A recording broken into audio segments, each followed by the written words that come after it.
Welcome to Great Home Makers. இன்னைக்கு ஒரு tiffin recipe தான். ராகி மாவை வச்சு இன்ஸ்டண்டா பண்ணக்கூடிய ஒரு ஹெல்த்தியான ராகி அடை. முருங்கைக்கீரை போட்டு பண்ணியிருக்கோம். ரொம்ப ஹெல்த்தியான ஒரு டிஃபன் ஐட்டம். ஈஸியாக பண்ணிடலாம். இது எப்படி பண்ணுறதுன்னு நம்ம இப்போ பார்க்கலாம். பவுலில் 2 டம்ளர் ராகி மாவு எடுத்துக்கலாம். 1/4 கப் அரிசி மாவு போட்டுக்கலாம்.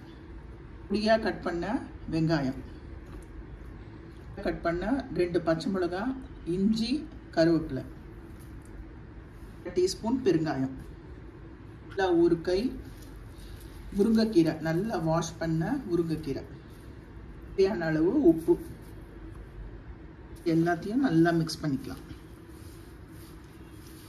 கொஞ்சம் கொஞ்சமாக தண்ணி விட்டு இந்த மாவை பிசைஞ்சிக்கலாம்.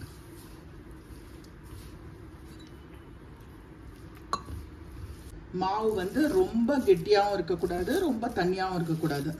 இந்த மாதிரி பதத்தில் இருக்கணும். நம்ம தட்டுறதுக்கு கொஞ்சம் ஈஸியாக இருக்கணும்.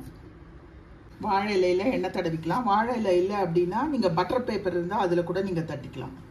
பிசைஞ்சு வச்ச மாவுலேருந்து நல்ல ஒரு பெரிய உருண்டை எடுத்துக்கலாம். நம்ம போலி தட்டுற மாதிரி தான். நல்லா மெலிசாக தட்டிக்கலாம்.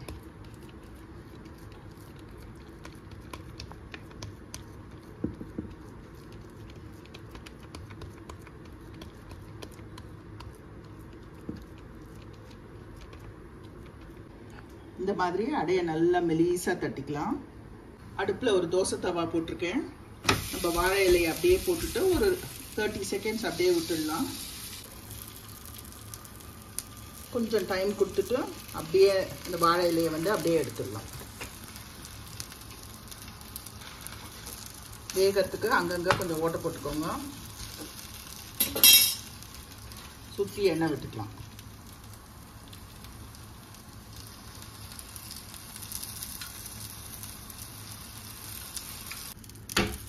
இன்னொரு பக்கமும் நல்லா திருப்பி கொஞ்சமாக எண்ணெய் விட்டு அந்த சைடும் நல்லா வேகட்டும். நல்லா 2 பக்கமும் திருப்பி போட்டு பாருங்கள். இந்த பக்கமும் நல்லா வெந்தாச்சு. நம்மளோட டேஸ்டியான முருங்கைக்கீரை ராகி அடை ரெடி. நல்லா ஒரு பெரிய சைஸ் உருண்டை எடுத்துட்டு கையில் எண்ணெயை தொட்டுட்டு இதை மெலிசாக அப்படியே தட்டிக்கலாம்.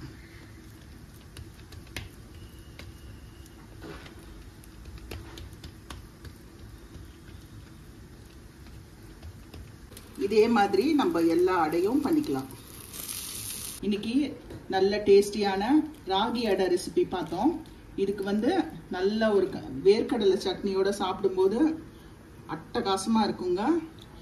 ஃபாஸ்ட்டாக பண்ணக்கூடிய ஒரு டிஃபன் ரெசிபி. கண்டிப்பாக நீங்கள் ட்ரை பண்ணி பார்த்துட்டு உங்கள் கமெண்ட்ஸை சொல்லுங்கள். Like, share, subscribe to this channel. Thank you.